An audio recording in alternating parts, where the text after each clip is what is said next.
Hey guys, okay, so this is gonna be the same thing as last time, another NCLEX review, and I just put, the purpose of this slideshow is just to give you guys an overview of the topics being covered, not to go really in depth, just give you an idea of what ATI is told us.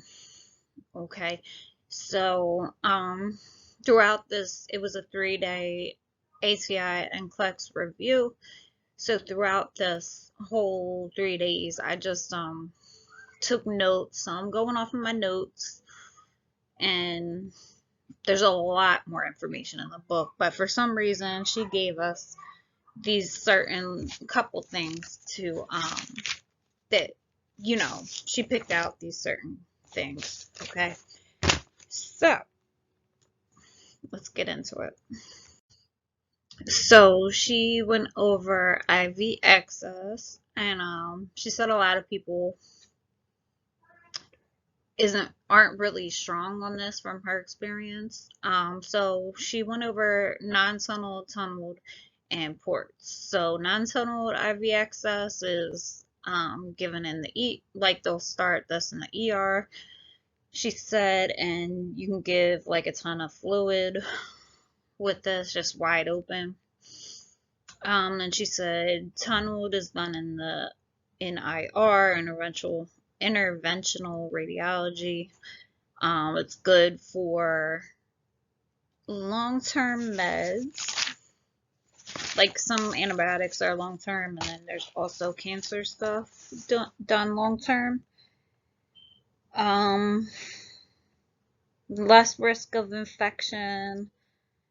I have written in my notes it's good for 1 year. That sounds like a long time, but that's what I've written. Chemo is done with these, like I already said. And then the non-tunneled is good for a week, I think. That's what I've written down here. So ports are accessed with the Huber needle. You have to numb it before, I guess, with lidocaine. I don't think LPNs can do this. It's flushed. The ports are flushed with heparin. And then she went into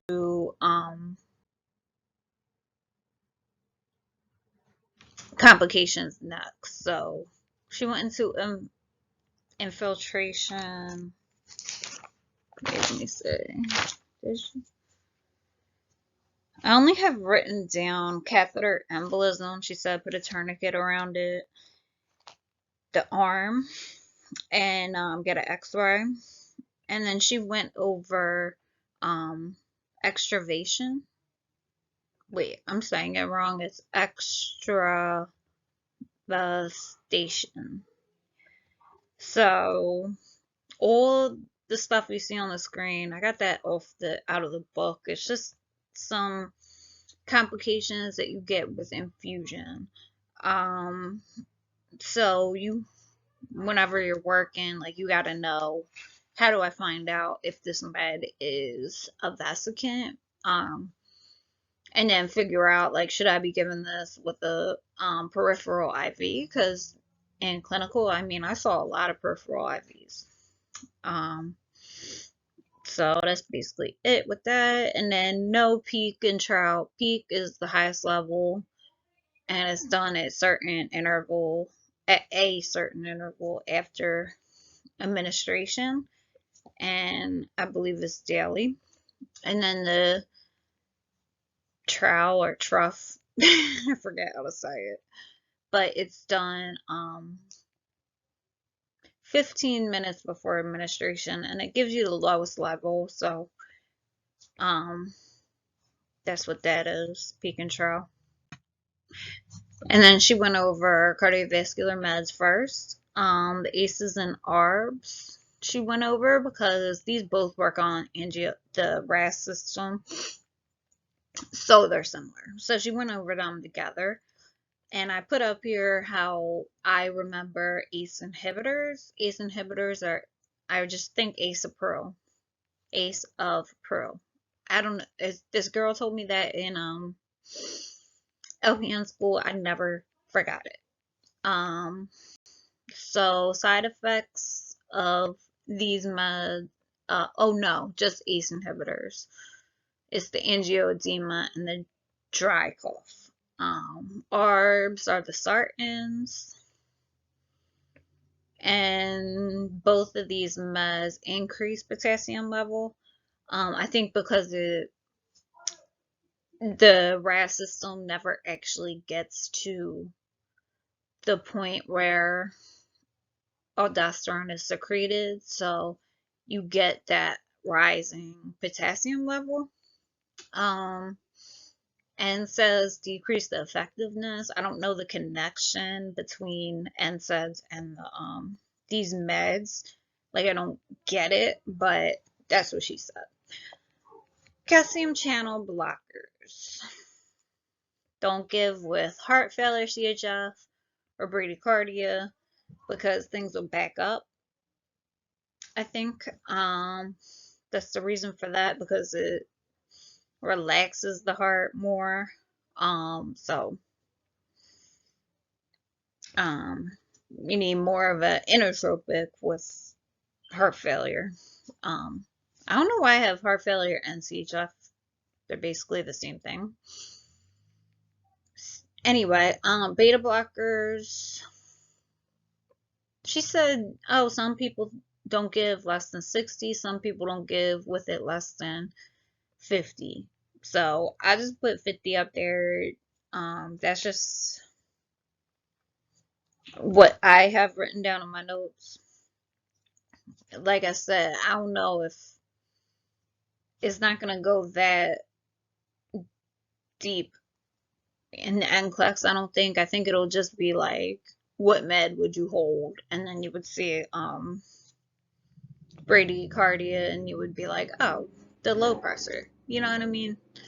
I think it'll be kind of like that. And then you got to teach the patients not to stop abruptly. Like, if they're having issues, let us know. We'll do something about it, but don't just stop it, because then they could end up causing more trouble than it's worth. So then she also went over nitroprusside. I don't know if I'm saying that right. I don't know why she went over it. She was like, this is only, she like picked it out. It is just like nitro. But I believe it's just potent. It's given IV in ICU. You would have EKG monitoring throughout this whole administration. You would protect the IV bag from light, and this is done with a paper bag. And this level is done daily, I think. And I have in my notes premature babies. This med is used for them and adults as well. You would monitor. I have a lot of typos in the slide. Oh my gosh. Anyway, you would monitor the BP every 5 minutes. It's probably titrated. I'm not sure. But she did go over this med.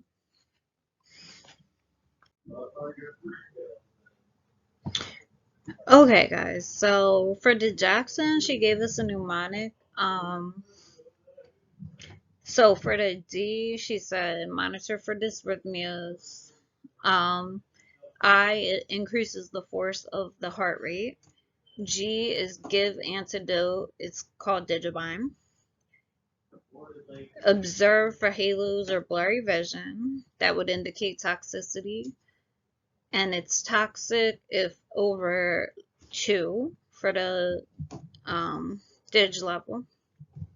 And I is for it shouldn't be given with heart rate less than 60. So you would take the apical pulse, of course. And N, I don't have anything written. I don't know why, but I'm sorry about that. But I just wanted to share the rest of it with you.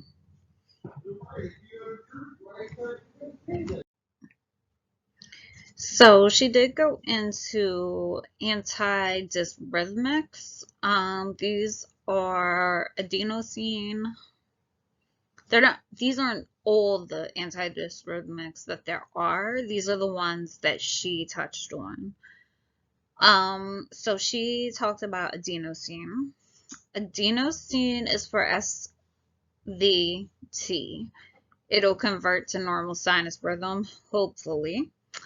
What else about it? It's given rapid IV push. Um,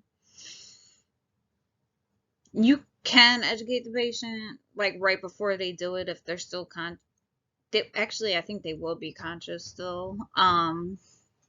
It will maybe be anxiety provoking, but we're here, we got you, don't worry. Because it does, I believe, cause asystole for a second, and it feels like forever for you as the nurse, but it will hopefully convert to normal sinus rhythm. It doesn't ever keep the patient at asystole. It's just that's how it works. Rapid IV push. So I don't know if it's given PO, to be honest. But never for SVT anyway. It's always IV push. So amiodarone is given in VTAC and VFib. She said it does affect the lungs.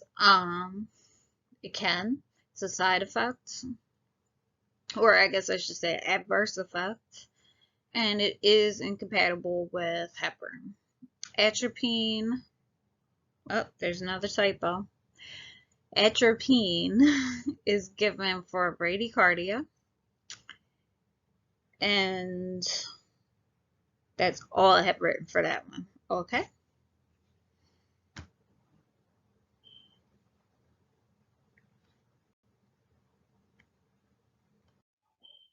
So this is basically it for the cardiovascular section that she went over.